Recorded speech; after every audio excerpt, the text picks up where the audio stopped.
I did this talk and I decided to call it Updating Undue Influence, excuse me, in the law and my journey of 47 years. And a question I always like to ask when I'm doing talks is, how would you know if you were under mind control? Or how would you know if you were under someone else's spell? Because when I was in the Moonies cult, I was sure I wasn't under mind control.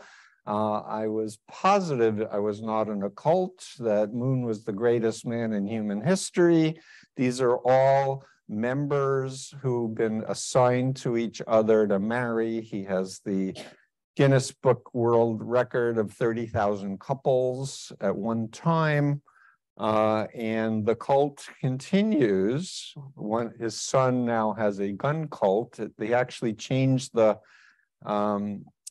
URL 2 days ago, and I didn't have a chance to change the slides. It's Rod of Iron Ministries, RIES.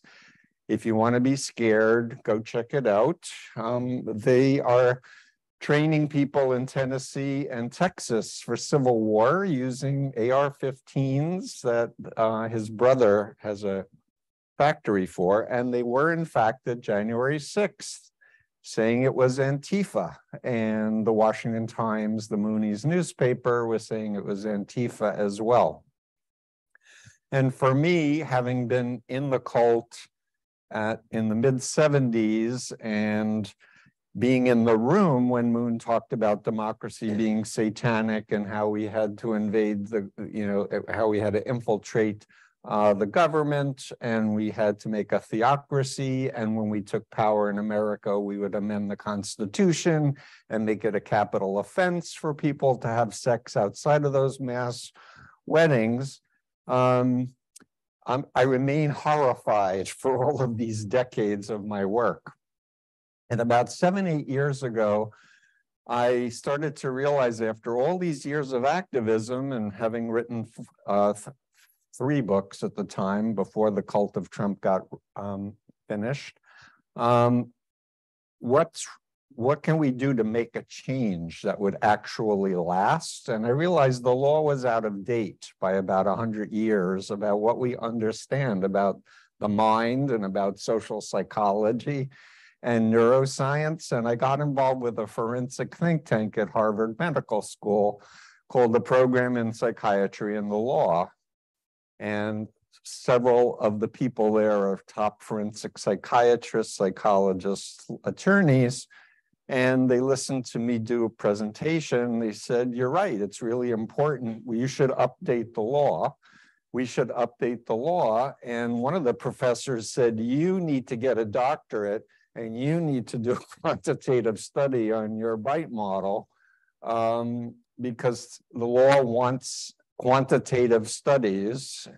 It doesn't like qualitative studies only." And of course, Lifton and Singer and Shine were all qualitative studies.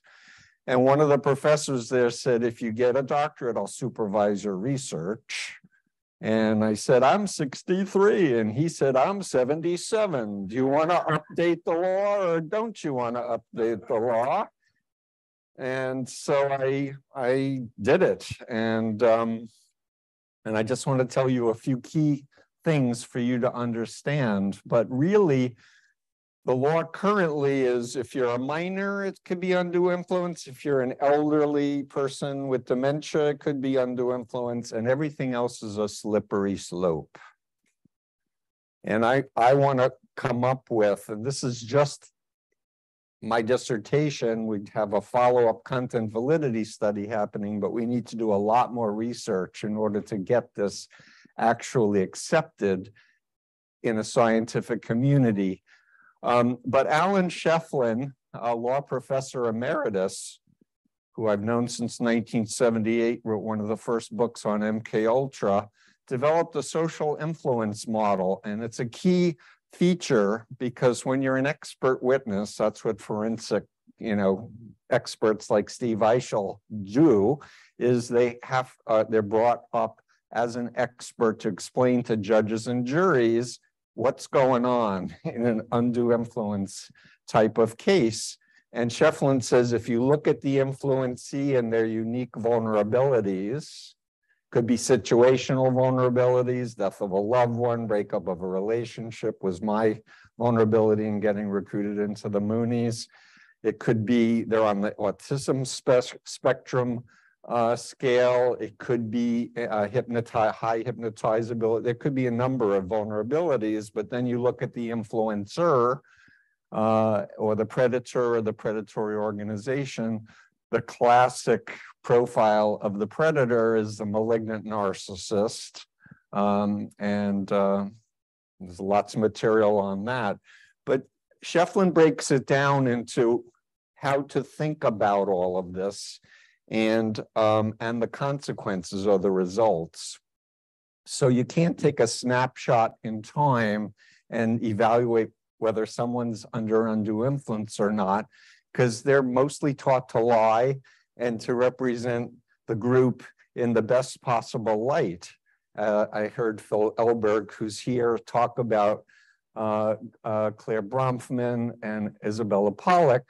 Well, Keith Raniere, the cult leader of Nexium, brought India Oxenberg to one of the top forensic psychiatrists to evaluate her whether she was brainwashed or mind controlled. He said, absolutely not, from an interview.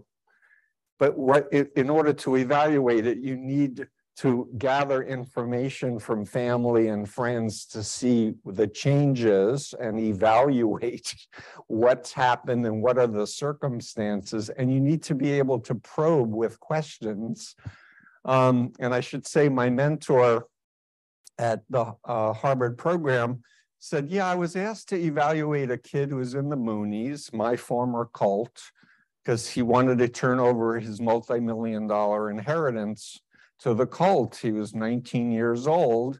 And he said, I did a full evaluation, and he had some wiggly things about abstract reasoning, but there wasn't enough evidence for him to feel confident to testify that he wasn't fit to turn over all of his money to the Moonies. So when I said to Tom, well, how about asking, well, what would you do if Sun Myung Moon ever got up on stage and said, I need to apologize. I'm now on medication. I realize I'm not the Messiah. Go home.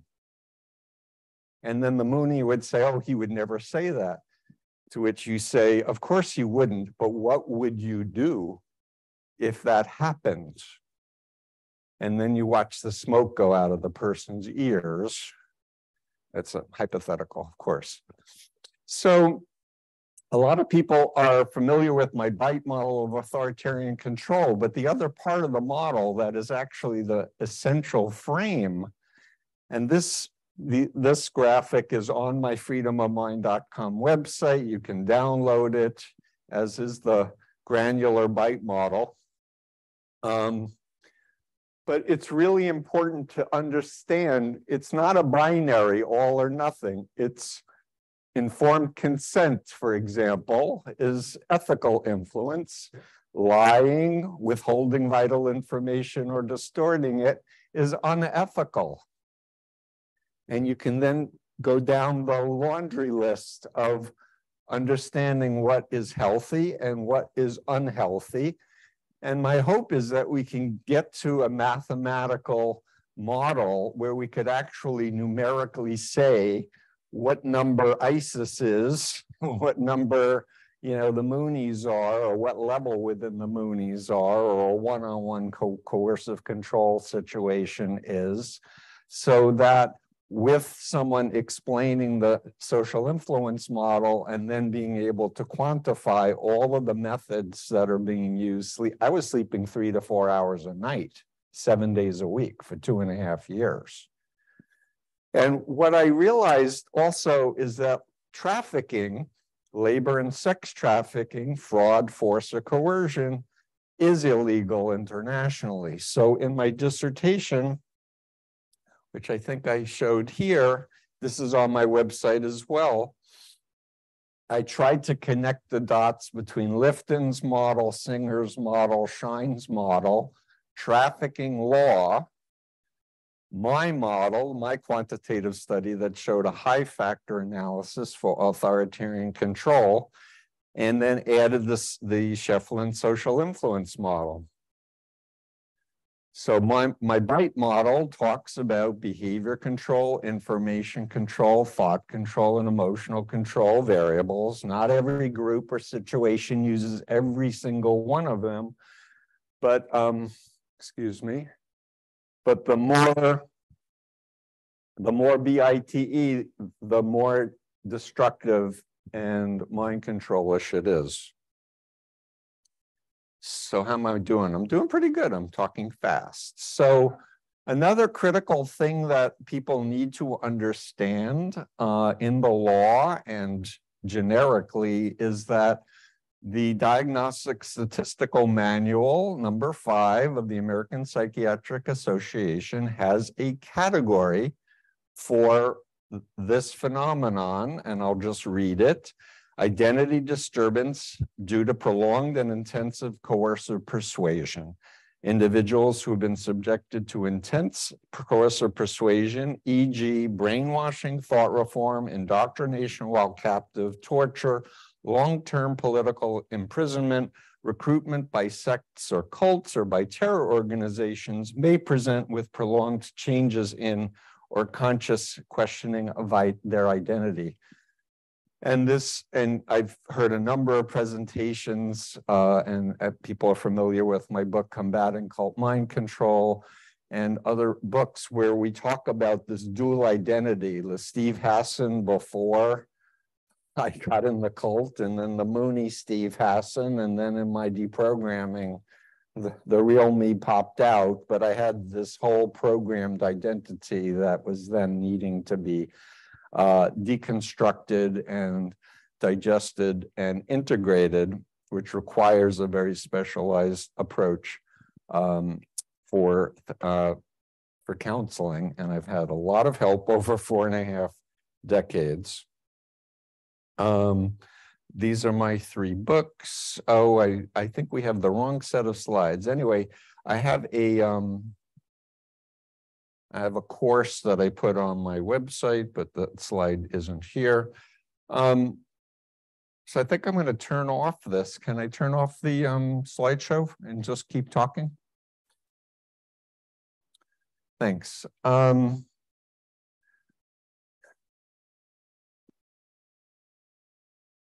There are political forces that want to keep us confused.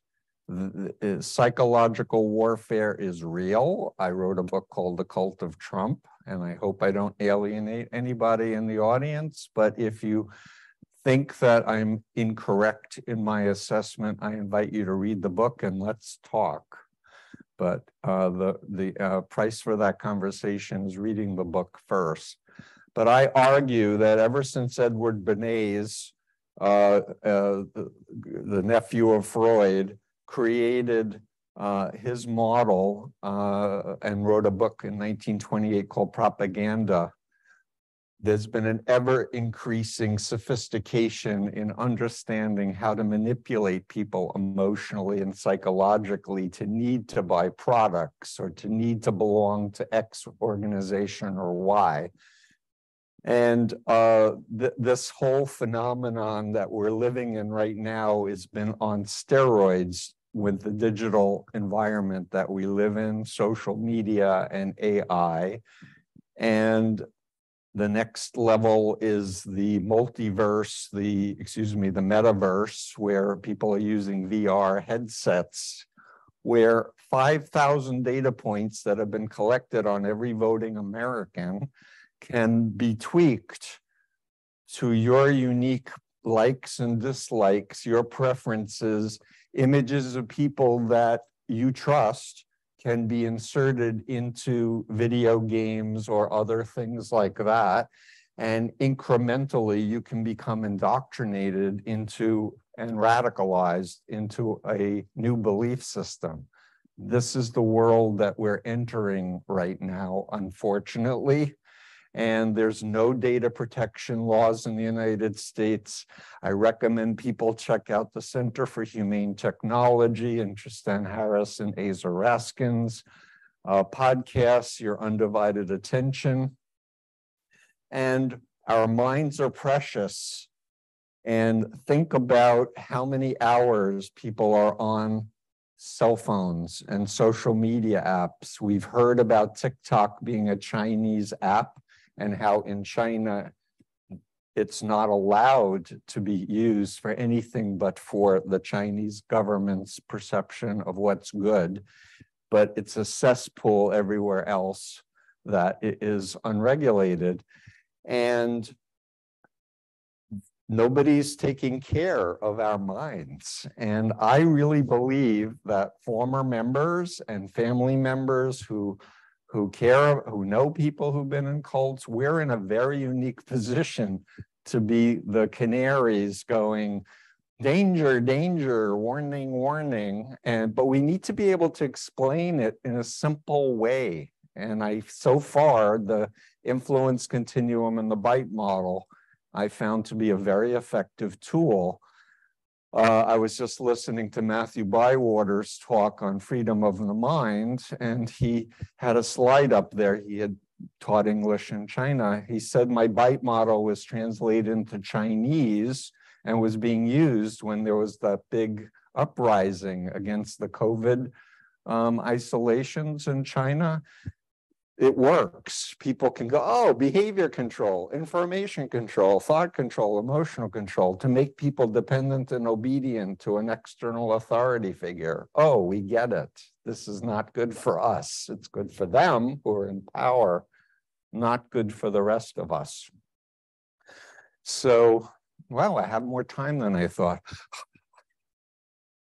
You know what I'd love to do is do questions and answers, since I've went through this. But I say to all of you, we are in a very special moment in history, and I really want us to rise to the challenge and realize we roll up our sleeves, we support one another, and we need to be messaging and not get into this polarized all or nothing, left versus right, culture wars stuff, which is psyops. And by the way, QAnon was a psyop. I did evaluate it as a cult using the bite model. And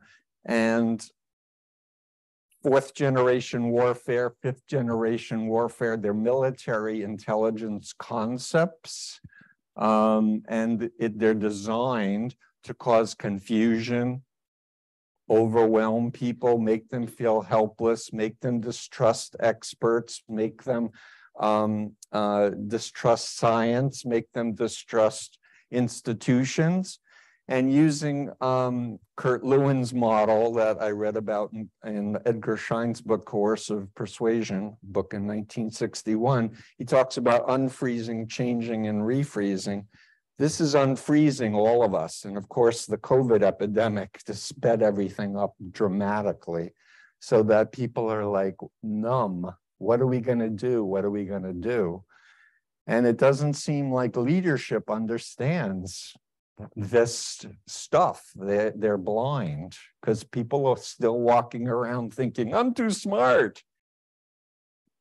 Right? I can never be happen to me. It's only weak people that are brainwashed. And we're all in this room. We know that that's just not true at all. I'll also, one more thing I'll say, and then we'll do questions and answers. Do we need microphones to be shared? Sir? Do we need microphones when people are asking questions? If somebody will help me to do this. So I did a TEDx talk. How can I know if I've been brainwashed? And I outlined a 4-step reality testing strategy that anyone can test for themselves. Because you can't tell somebody who has been mind controlled, you're mind controlled, and get anything but the cult identity, blocking, defending, and attacking you back, right? So what I say is step 1, unplug, disconnect. If you're in a group, go take a vacation, unplug your phone, walk in nature, sleep. Step 2, study models of authoritarian mind control. Lifton, Singer, Shine, Bite model, study those. Step 3, seek out critics and ex-members, because one of the universals with information control is that when you are under mind control, you're programmed to distrust, hate even former members, look down on them, etc. But if you take the position, it's my mind, it's my body, I want to do what's true and what's right, especially if you're in a religious cult and you think that you're following God, seek out the best critics and the former leaders of a cult and say, why are you critical? And listen.